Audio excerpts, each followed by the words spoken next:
Hello, everyone, and welcome to my podcast. Today, I will be interviewing John Maynard Keynes for my economics project. In this conversation, he will reflect on his early life, his experiences during World War I, and his groundbreaking book, The General Theory of Employment, Interest, and Money, and the ongoing relevance of his theories in the 21st century. So, without wasting any time, let's begin the interview. Let's welcome Mr. Keynes and dive into our conversation.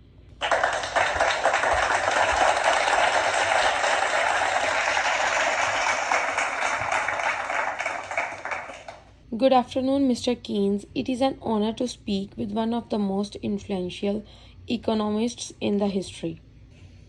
Good afternoon. Hi there. It's a pleasure to be here and to have the chance to talk about my life, my work, and how my ideas might still matter in today's world. To begin with, could you please tell us about your life and what made you study economics? I was born in 1883 in Cambridge, England, into a family deeply rooted in education and public service. My father, John Neville Keynes, was an economist and lecturer at Cambridge, and my mother, Florence, was involved in social reform and politics. Growing up in that environment naturally shaped my curiosity about how societies function and how economies affect people's lives. You served in the government before your fame as an economist due to your economic theories during the World War I. What were your impressions of that experience? It was pivotal. I served at the Treasury during the war and later at the peace negotiations in Versailles. I was appalled by the harsh reparations imposed on Germany. They were economically disastrous and morally short-sighted. I wrote The Economic Consequences of the Peace to warn that punishing a nation could lead to renewed instability. And sadly, history proved me right. It is the general theory of employment, interest, and money with which many are familiar with you. What was the problem that you were trying to solve by that book? I sought to explain why economies sometimes stagnate, even when people are willing to work and businesses want to grow. The Great Depression had shattered faith in the old classical view that markets always balance themselves. My central idea was that total spending, what I called aggregate demand, drives employment and output. When spending falls short, the economy contracts. And therefore, what do governments do when the economic times are bad? They must not stand idle. When private investment collapses, public investment should fill the gap. Governments can increase their own spending, lower taxes, or reduce interest rates to encourage borrowing and consumption. In short, spend when others cannot. This helps revive confidence and restores growth. But does that not imply big government debt? That is a concern of many politicians. Quite so. But debt in a depression is not the same as debt in prosperity. If a nation borrows to put its people to work and to build useful infrastructure, it strengthens the foundation of future wealth. Once the economy recovers, revenues rise and the debt can be repaid. Austerity during a slump only deepens misery. Critics have claimed that your ideas encourage governments to meddle too much in the economy. How do you respond to that? I am not an advocate of constant interference. Markets are efficient in many things, but they are also governed by waves of optimism and fear.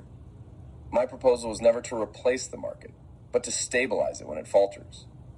Proper policy should be like a steering wheel, not a permanent handbrake. You have talked of psychology, hope, and dread.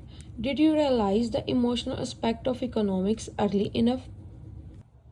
Indeed. Economics is not merely mathematics. It is also human behavior. People's expectations, confidence, and even herd instincts drive much of the market's motion. That is why I said investors are often ruled by animal spirits.